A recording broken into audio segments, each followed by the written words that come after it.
Hello everyone. तो आज के क्लास में हम डिस्कस करेंगे कार्बोहाइड्रेट, और कार्बोहाइड्रेट में भी हम डिस्कस करेंगे मोनोसेकेराइड्स के बारे में। जैसा कि आप लोग जानते हैं कि जो हमारी सीएसआईआर की एक यूनिट है जिसका नाम है बायोकेमिस्ट्री, तो आज से हम जो है बायोकेमिस्ट्री की शुरुआत कर रहे हैं। तो ज़रा देख लीजिए कि बायोकेमिस्ट्री में हमें क्या क्या पढ़ना होता है। तो बायोकेमिस्ट्री में हमें पढ़ना होता है कार्बोहाइड्रेट्स, लिपिड्स, न्यूक्लिक एसिड में हमें डीएनए और आरएनए पढ़ना होता है। इसके साथ साथ हमें प्रोटीन, उनका structure, primary secondary tertiary structure, quaternary structure, haemoglobin, myoglobin, ये सब हमें प्रोटीन में पढ़ना है। तो चलिए आज से हम शुरू कर रहे हैं मेनली क्या, कार्बोहाइड्रेट्स। तो चलिए शुरू करते हैं। तो कार्बोहाइड्रेट्स जो होते हैं वो कार्बन प्लस हाइड्रोजन, या फिर कहें जो कार्बोहाइड्रेट्स हैं वो हाइड्रेट्स ऑफ कार्बन है। कार्बोहाइड्रेट्स में जो रेशियो होता है हाइड्रोजन और ऑक्सीजन का वो सेम होता है जैसा कि किस में प्रेजेंट होता है, वाटर में। यानी कि दो यहाँ पे मॉलिक्यूल हाइड्रोजन के और एक मॉलिक्यूल ऑक्सीजन का है, ये रेशियो मेंटेन रहता है। तो जैसे अब हम कार्बोहाइड्रेट का देखें, जैसे मान लो हम करते हैं ग्लिसरल्डिहाइड, तो सबसे छोटी 3 कार्बन की शुगर जो है हमारी कौन सी है, ग्लिसरल्डिहाइड। तो इसका जो फॉर्मूला है वो कुछ इस तरह से है, C3H6O3। तो देखो यहाँ पर हाइड्रोजन, अगर हम इसको दो, यहाँ पे 2 है ना, तो अगर हम देखें यहाँ पे 2 से डिवाइड करें, सॉरी 2 से क्या 3 से डिवाइड करें तो यहाँ पे 2 आ जाएगा और ये कट जाएगा तो यहाँ 0 हो जाएगा। तो सेम रेशियो वो आ रहा है जैसा कि किस में होता है, वाटर में। तो ये पॉइंट आपको शायद समझ में आ गया होगा कि in carbohydrate the ratio of hydrogen and oxygen is the same as present in water. Hydrogen और ऑक्सीजन का रेशियो जो है वो कार्बोहाइड्रेट में सेम होता है जैसा कहाँ पर होता है, वाटर में होता है। डेफिनेशन की बात करते हैं तो कार्बोहाइड्रेट्स आर पॉलीहाइड्रोक्सी एल्डिहाइड्स और कीटोन। जो कार्बोहाइड्रेट होते हैं उसमें पॉलीहाइड्रोक्सी यानी कि OH ग्रुप, ये पॉलीहाइड्रोक्सी ग्रुप प्रेजेंट होगा, और या तो ये एल्डिहाइड होंगे या फिर क्या होंगे, कीटोन होंगे। या तो इसमें CHO ग्रुप प्रेजेंट होगा या फिर C double bond O present होगा। तो कार्बोहाइड्रेट्स आर पॉलीहाइड्रोक्सी एल्डिहाइड और कीटोन। कार्बोहाइड्रेट आर एल्डिहाइड और ketone with multiple hydroxyl group. Carbohydrate जो है वो या तो एल्डिहाइड होंगे या फिर क्या होंगे, कीटोन होंगे, और उसके साथ में मल्टीपल हाइड्रोक्सिल यानी कि बहुत सारे OH ग्रुप प्रेजेंट होंगे। जो कार्बोहाइड्रेट्स है उसे हम लोग एक नाम से और जानते हैं, उसे हम लोग बोलते हैं क्या, सेकेराइड्स। तो carbohydrate are also called saccharides. Sugar term जो है वो उन कार्बोहाइड्रेट या सेकेराइड के लिए यूज किया जाता है जो वाटर सॉल्युबल होते हैं और टेस्ट में कैसे होते हैं, स्वीट होते हैं। ठीक है, या टेस्ट में जो मीठे हों या फिर जो पानी में घुल जाएं, उनके लिए हम शुगर टर्म यूज करते हैं। नेक्स्ट स्लाइड की ओर मूव करते हैं। बात करते हैं कार्बोहाइड्रेट की क्लासिफिकेशन की। तो कार्बोहाइड्रेट को 3 कैटेगरी में डिवाइड किया गया है, मोनोसेकेराइड, डाइसेकेराइड और पॉलीसेकेराइड। अगर कार्बोहाइड्रेट का एक मॉलिक्यूल है तो उसे हमने मोनोसेकेराइड दिया, अगर 2 मॉलिक्यूल हैं तो उसे डाइसेकेराइड, और 2 से ज़्यादा मॉलिक्यूल हैं तो उसे हमने नाम दिया पॉलीसेकेराइड। अब मोनोसेकेराइड को हम लोग 2 पार्ट में डिवाइड करते हैं, एक एल्डो और दूसरा कीटो। एल्डो शुगर हम तब बोलेंगे जब इसके पास में CHO ग्रुप प्रेजेंट होगा, और कीटो हम बोलेंगे जब इसके पास में C double bond O present होगा। अब हमें मोनोसेकेराइड में कुछ टर्म है उनको भी जरा डिस्कस करना, जैसे हमें स्टीरियो आइसोमर समझना है, इसमें एनेंसियोमर समझना है, एपीमर समझना है और एनोमर समझना है। ये सारे टर्म्स क्या हैं, कैसे हम इनको डिफाइन करते हैं, ये सारा हमें पढ़ना है एक एक करके। अब हम बात करते हैं डाइसेकेराइड की। तो डाइसेकेराइड को हमने 2 पार्ट में डिवाइड किया, एक रिड्यूसिंग और दूसरा नॉन रिड्यूसिंग। रिड्यूसिंग शुगर क्या है, नॉन रिड्यूसिंग शुगर क्या है, ये हम आगे डिस्कस करेंगे। अभी आप ये जान लीजिए कि रिड्यूसिंग में कौन आता है और नॉन रिड्यूसिंग में कौन आता है। तो रिड्यूसिंग शुगर में हमारा आता है माल्टोज, लैक्टोज और सेलोबायोज, और नॉन रिड्यूसिंग शुगर में हमारा सुक्रोज और ट्रीहेलोज आता है। वहीं हम बात करें पॉलीसेकेराइड की, तो पॉलीसेकेराइड में हमारा starch, glycogen, dextrose, cellulose, chitin और गैक्स यानी कि ग्लाइकोज अमाइनो ग्लाइकन्स आते हैं हमारे किसमें, पॉलीसेकेराइड्स में। तो बात करते हैं हम आज मोनोसेकेराइड के बारे में। तो monosaccharide are simple sugar and their simple molecular formula is CnH2O का होल n। तो इसको जरा हम फार्मूला को जरा देखते हैं कि कैसे इसको हम ओपन करते हैं। तो जो यहाँ पे n है, n equal to number of carbon. n represent क्या है, कार्बन नंबर को रिप्रेजेंट कर रहा है। तो जैसे आपसे बोला जाए कि आपको 3 कार्बन की शुगर बनानी है, तो आप वहां पर n की जगह पर रख देंगे 3, क्योंकि 3 कार्बन है ना, तो कार्बन नंबर को रिप्रेजेंट कर रहा है कौन, n।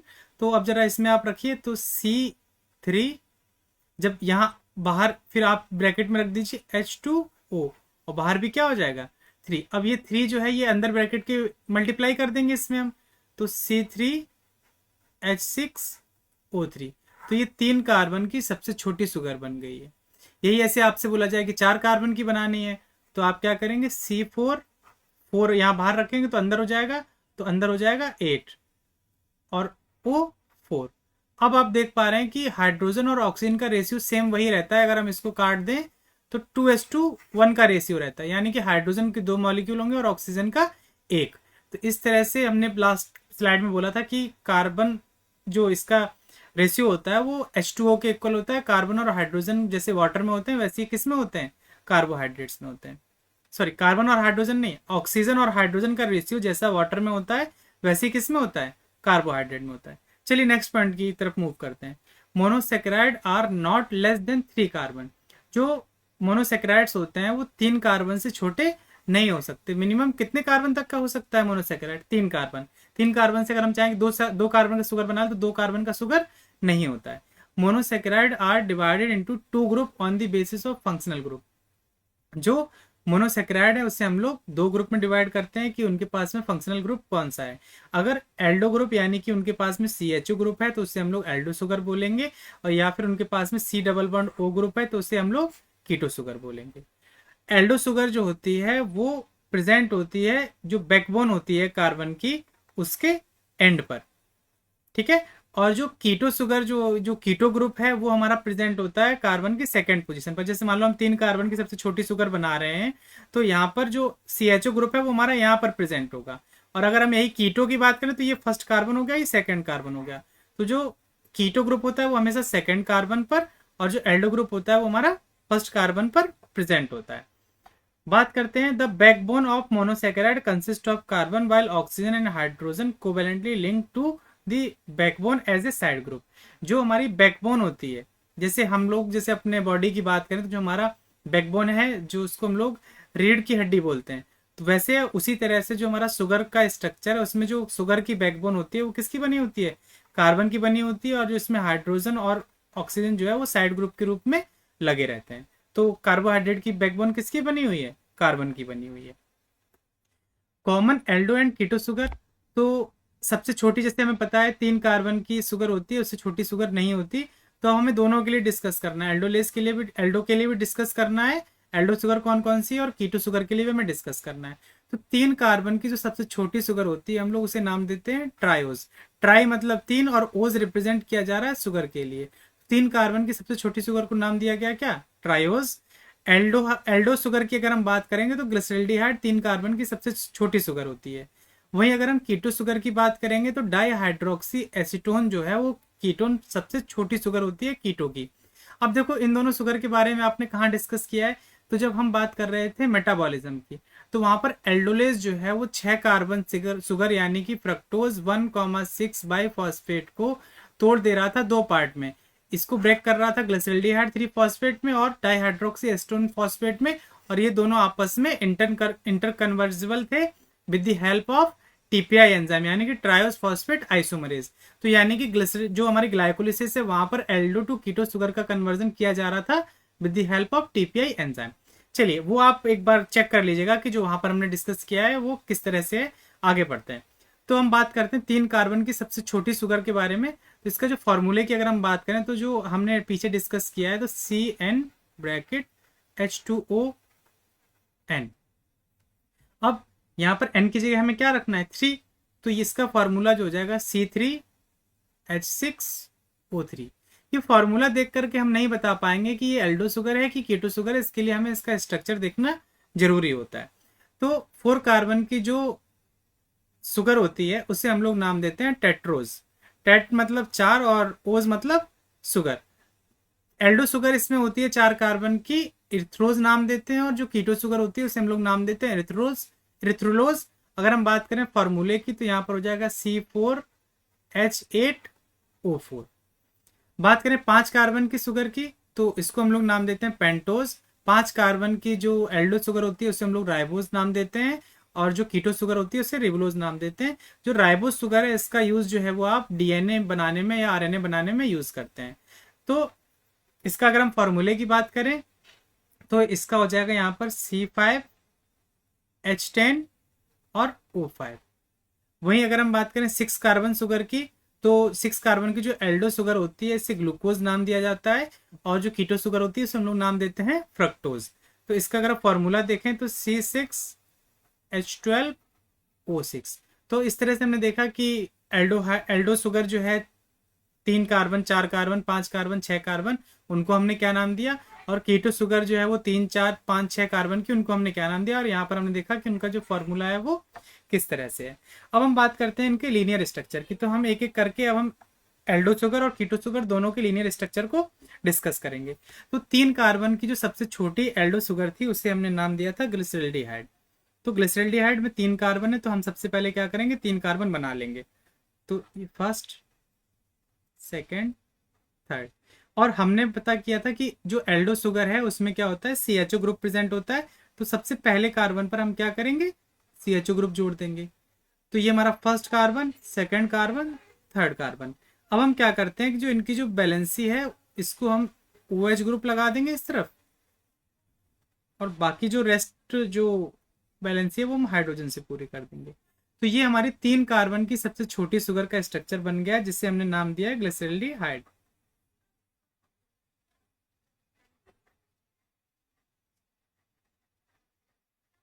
अगर हम बात करें यही कीटो शुगर के लिए, तो कीटो शुगर हमारी 3 कार्बन की होती है, डाईहाइड्रोक्सी एसीटोन। हमने जैसा पीछे डिस्कस किया है कि जो कीटो ग्रुप होता है वो हमारा सेकंड पोजीशन पर होता है।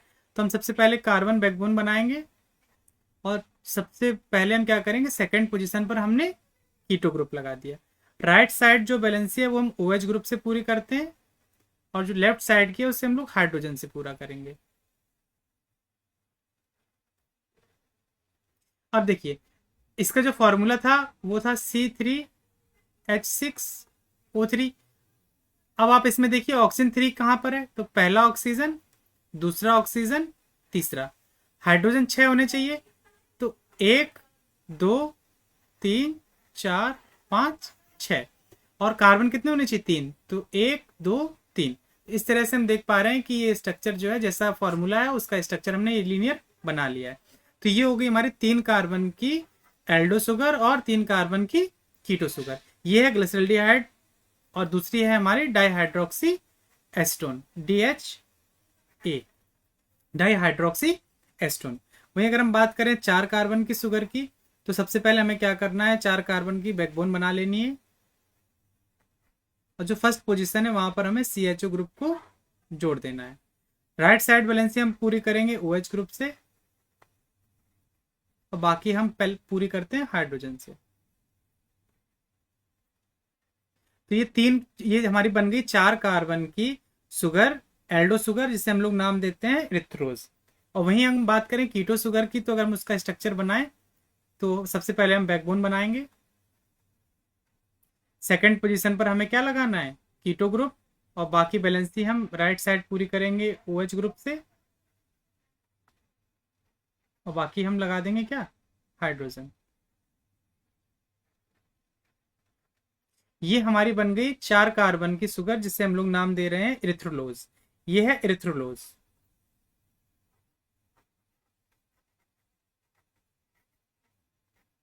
ये कैसी शुगर है, कीटो शुगर है 4 कार्बन की, और 4 कार्बन की जो एल्डो शुगर थी उसे हमने नाम दिया था इरिथ्रोज।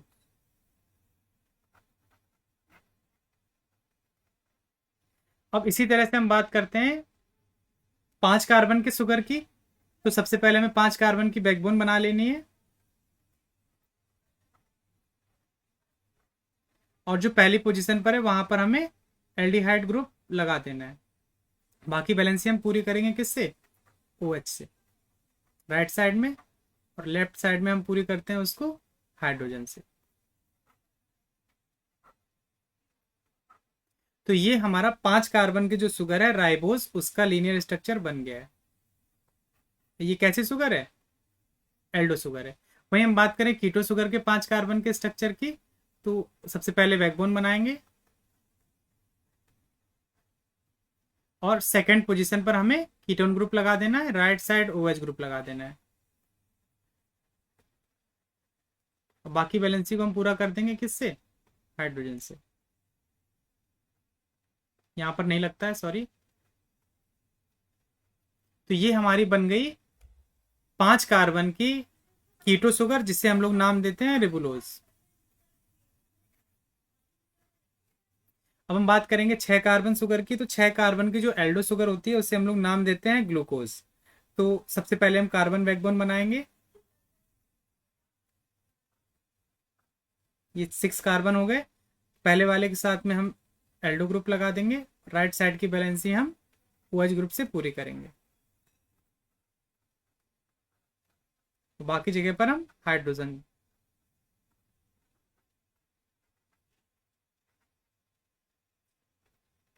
अब देखिए होता क्या है कि जब हम ग्लूकोज का स्ट्रक्चर बनाते हैं तो वहां पर 90% स्टूडेंट जो है वो इसी फॉर्मेट को फॉलो कर लेते हैं और उनसे गलती हो जाती है।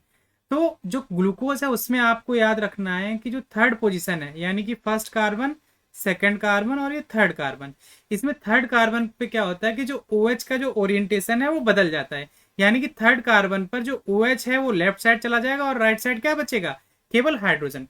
तब हमारा ये ग्लूकोज का करेक्ट स्ट्रक्चर बनेगा। अगर हम जैसे हमने पहले बनाया हुआ था, अगर हम वो स्ट्रक्चर बनाएंगे तो वो गलत माना जाएगा। तो ये हमारी बन गई 6 कार्बन की एल्डो शुगर, जिससे हम लोग नाम दे रहे हैं क्या, ग्लूकोज। अब देखिए इसके बारे में एक पॉइंट आपको याद रखना है कि जो ग्लूकोज है वो नेचर में पाई जाने वाली मोस्ट अबंडेंट शुगर है। ठीक है, ग्लूकोज जो है वो नेचर में पाई जाने वाली मोस्ट अबंडेंट शुगर है। वही हम बात करें कीटोन के 6 कार्बन के शुगर की, तो सबसे पहले हम 6 कार्बन की बैकबोन बना लेंगे।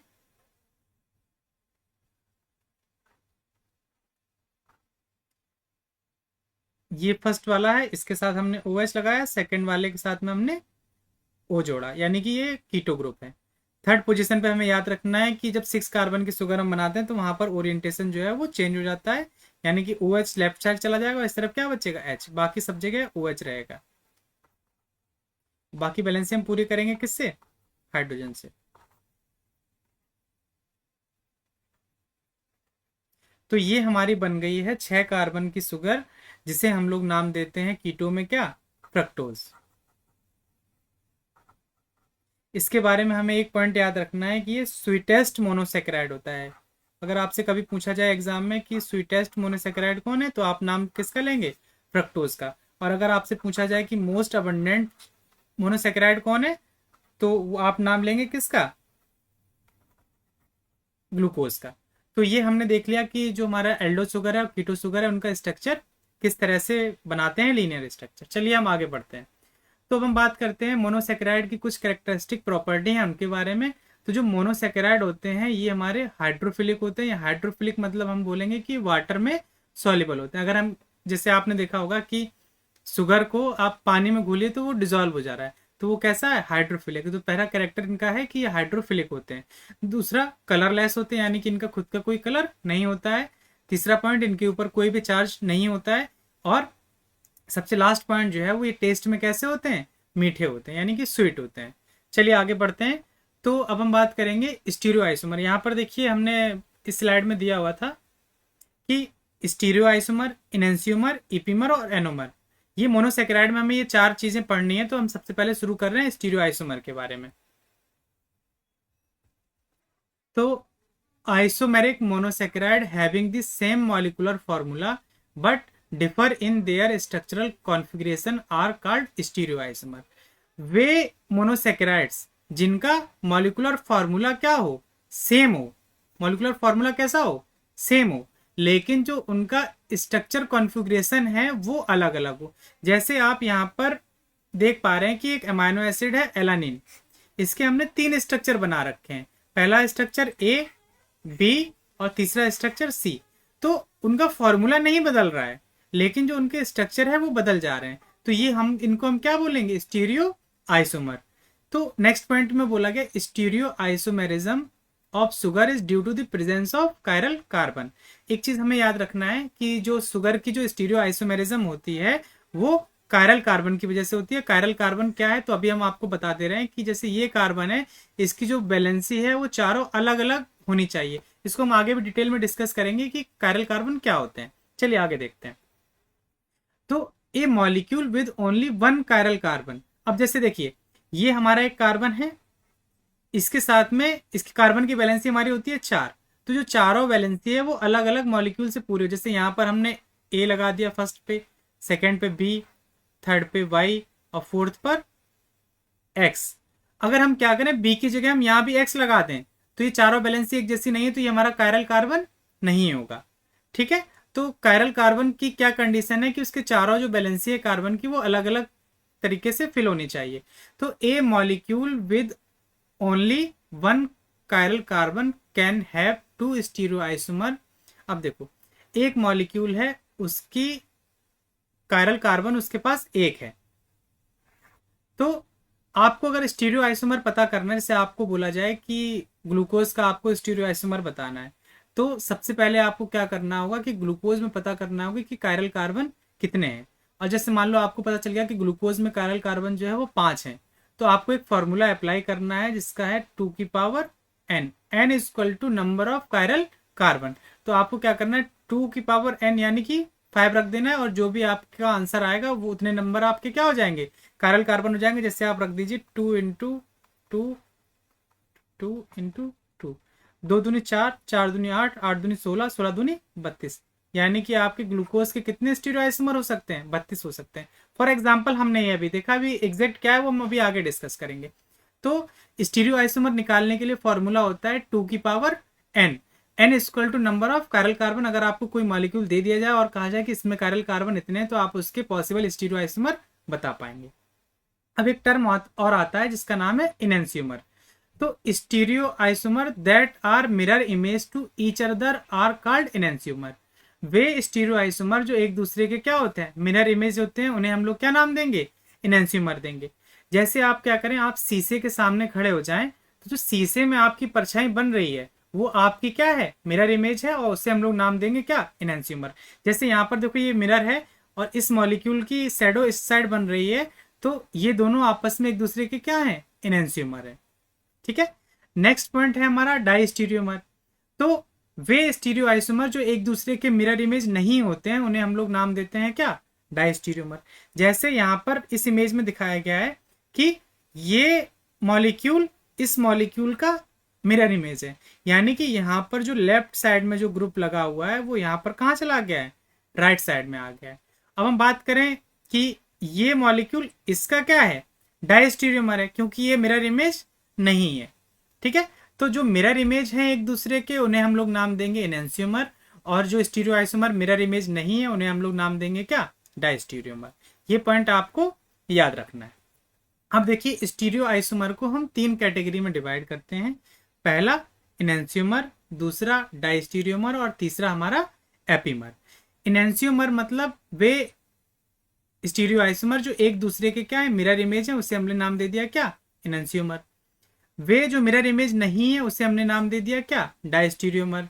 और stereo isomer differ in their structural configuration around the single carbon. और वे स्टीरियो आइसोमर जो अपनी मिरर इमेज से केवल एक कार्बन पर क्या हो, डिफर हो, उन्हें हम लोग नाम देते हैं क्या, एपीमर।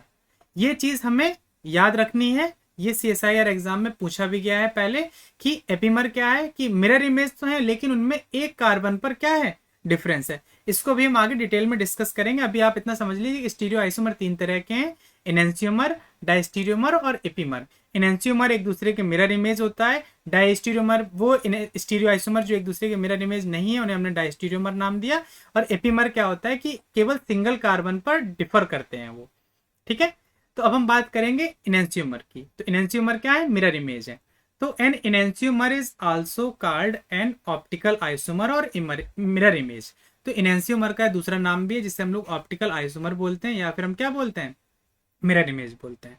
तो monosaccharide which are mirror image of each other are called enantiomer और ऑप्टिकल आइसोमर। उन्हें हम लोग नाम देंगे, वे मोनोसैकेराइड जो एक दूसरे की मिरर इमेज है उन्हें हम लोग इनेंशियोमर बोलते हैं, या फिर क्या बोलते हैं, ऑप्टिकल आइसोमर होते हैं। इनेंशियोमर को रिप्रेजेंट किया जाता है डी फॉर्म से या फिर एल फॉर्म से।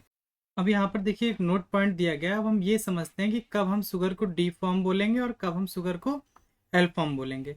तो उसके लिए आपको क्या करना है कि लास्ट कायरल कार्बन या फिर सेकंड लास्ट कार्बन को आपको देखना है। तो सेकंड लास्ट ये कायरल कार्बन कैसे कैलकुलेट करते हैं वो भी मैं आगे डिस्कस करेंगे। अभी आप सेकंड लास्ट कार्बन के हिसाब से समझ लीजिए। मान लीजिए 3 कार्बन की आपने शुगर बनाई, ये फर्स्ट, सेकंड और थर्ड।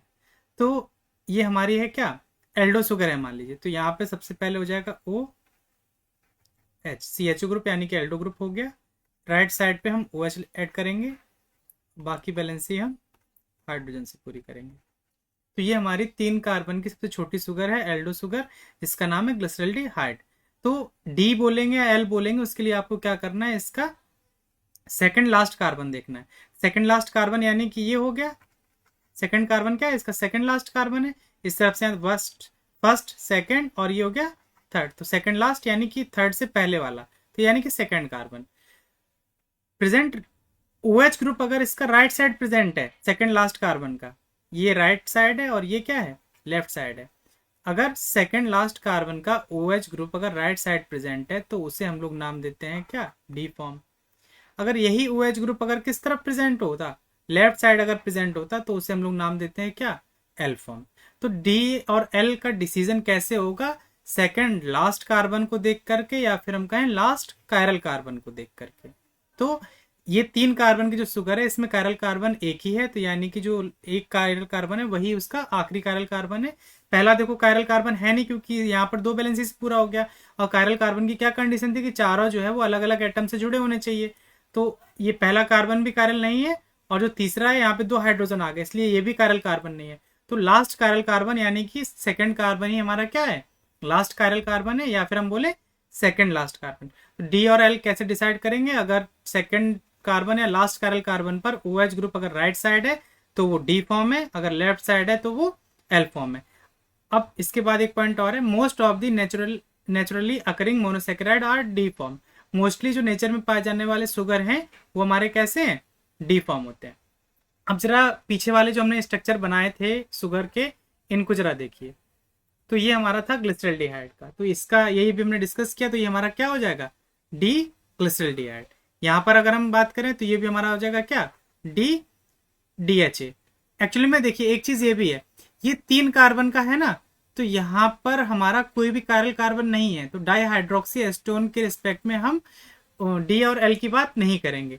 वहीं बात करते हैं 4 कार्बन की, तो ये हमारा हो जाएगा डी इरिथ्रोलोज, और 5 कार्बन में हो जाएगा डी राइबोज, ये हो जाएगा हमारा डी रिबुलोज, तो ये हो जाएगा डी ग्लूकोज, और ये हो जाएगा हमारा डी फ्रक्टोज। तो इस तरह से हमारे कैसी शुगर बन गई, डी फॉर्म शुगर बन गए हैं एल्डो और कीटो के।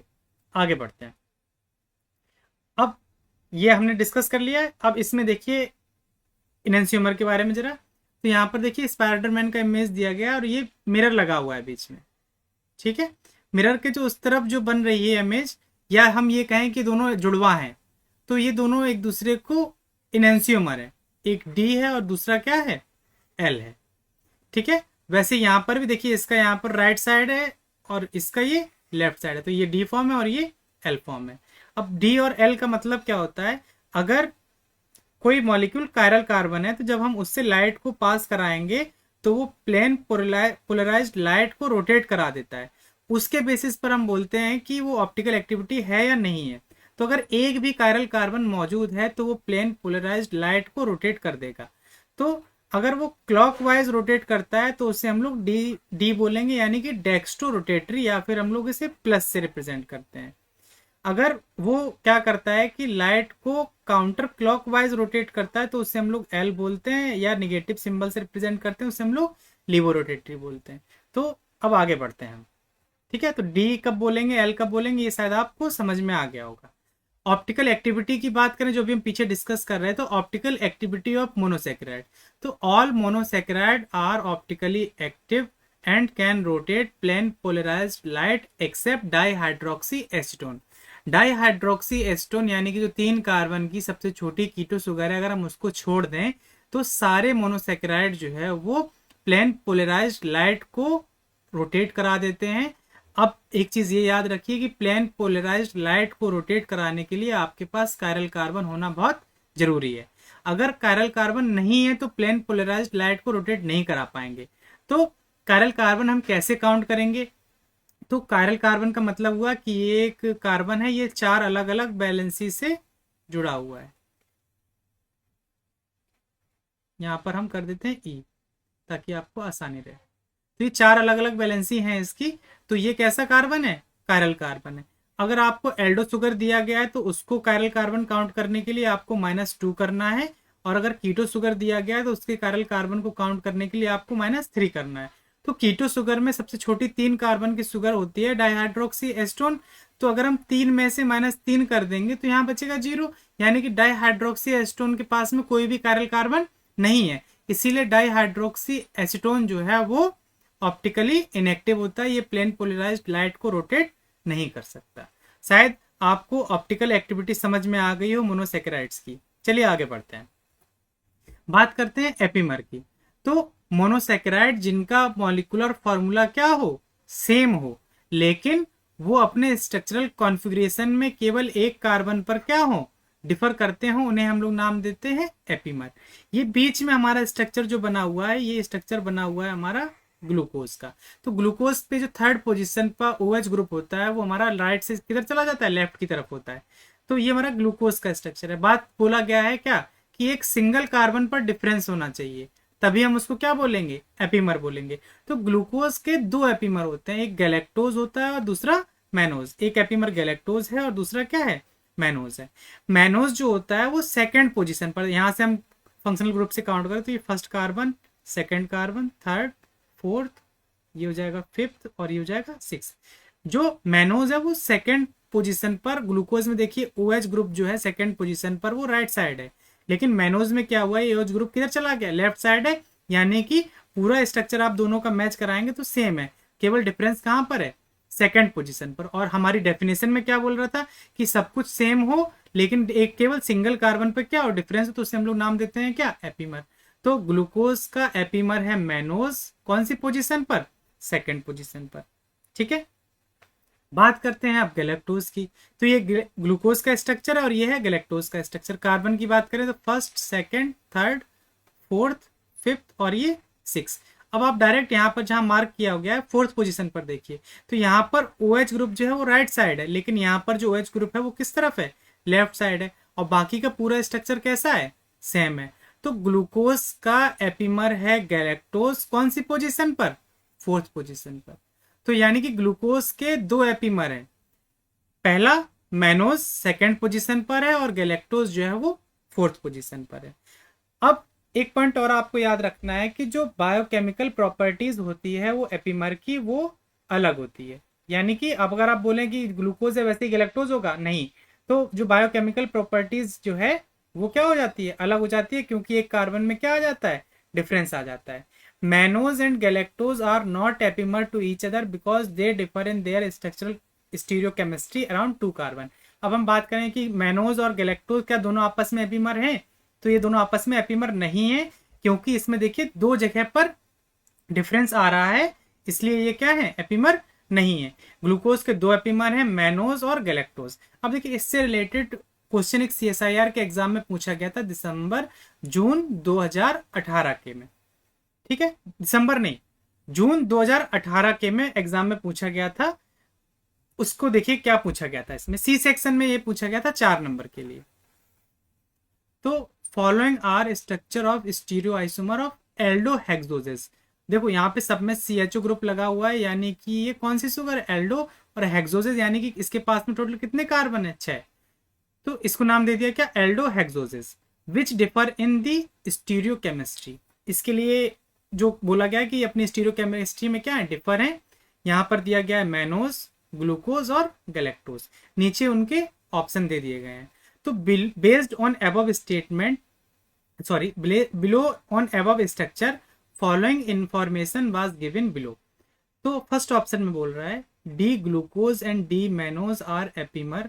तो हाँ, ग्लूकोज के 2 एपीमर है, एक मैनोज है और दूसरा गैलेक्टोज। एपीमर है क्यों, because they differ in the stereochemistry at C2 position. तो हाँ, सब कुछ सेम है, केवल C2 पोजीशन पर क्या है, डिफर है। तो फर्स्ट ऑप्शन हमारा क्या है, सही है। सेकंड ऑप्शन में कह रहा है D glucose and D galactose are epimer. हाँ, तो D glucose and D galactose आपस में एपिमर हैं because they differ in the stereochemistry at C4 position. तो हाँ, जो चौथा कार्बन है यहाँ पर स्टीरियो केमिस्ट्री में सिंगल कार्बन पर डिफरेंस है, इसलिए गैलेक्टोज ग्लूकोज का एपिमर है, यानी कि सेकंड ऑप्शन भी हमारा करेक्ट हो गया है। ठीक है, तो यानी कि ए करेक्ट है और बी करेक्ट है। देखो जिस ऑप्शन में बी नहीं है तो वो हमारा ऑप्शन सीधे सीधे गलत हो जाएगा। तो देखो सेकंड ऑप्शन में बी नहीं है तो ये भी गलत हो गया, और जो हमारा फोर्थ है इसमें भी बी नहीं है, ये भी गलत हो गया। ए ऑप्शन हमने करेक्ट कर लिया, ए जिसमें नहीं है वो भी ऑप्शन क्या हो जाएगा, गलत हो जाएगा। तो यानी कि देखो थर्ड वाले ऑप्शन में भी ए नहीं है तो ये भी हमारा क्या हो गया, गलत हो गया। इस तरह से आपको ऑप्शन का सिलेक्शन आना बहुत जरूरी है कि किस तरह से सही ऑप्शन को आपको सेलेक्ट करना। अब हमें इन दोनों ऑप्शन को पढ़ने की भी कोई जरूरत नहीं है, हमें पता चल गया है कि हमारा ए और बी ऑप्शन जो है वो करेक्ट है। फिर भी हम इसको कंफर्म कर लेते हैं। D mannose and D glucose are epimer because they differ in their stereochemistry at C3 position. कह रहा है कि C3 पोजीशन पर डिफर है, इसलिए ये स्टीरियो एपिमर है एक दूसरे के, तो ये ऑप्शन गलत है। नेक्स्ट ऑप्शन में बोल रहा है D galactose and D glucose epimer because they differ in stereochemistry at C5 position. कह रहा है C5 पोजीशन पर डिफर है, इसलिए आपस में क्या है, स्टीरियो आइसोमर है, तो ये भी ऑप्शन क्या है, गलत है। तो इस तरह से जो हमारा करेक्ट ऑप्शन जा रहा है वो हमारा क्या जा रहा है, फर्स्ट ऑप्शन जा रहा है। ठीक है, तो आज के में हमने मोनोसेक्राइड के कुछ टॉपिक को डिस्कस किया, जैसे स्टीरियो आइसोमर क्या है, एनेंसियोमर क्या है, एपीमर क्या है, डायस्टीरियोमर क्या है। अभी एनोमर बाकी है, उसको हम लोग अगले लेक्चर में डिस्कस कर लेंगे। अगर इस वीडियो में आपको कोई भी परेशानी हो रही है तो आप हमारे साथ टेलीग्राम ग्रुप पर जुड़ सकते हैं, वहां पर आकर के उसको अपनी क्वेरीज जो है वो आपकी जो भी आपकी प्रॉब्लम है उसको वहां पर सॉल्व कर सकते हैं। अगर ये वीडियो आपको पसंद आया हो तो आप इसे लाइक करें, जिससे कि हमारा मोटिवेशन बना रहे। और अभी तक आपने अगर इस चैनल को सब्सक्राइब नहीं किया हुआ है तो आप चैनल को सब्सक्राइब कर लीजिए, ताकि आने वाले वीडियोस की नोटिफिकेशन आपको मिलते रहें। धन्यवाद।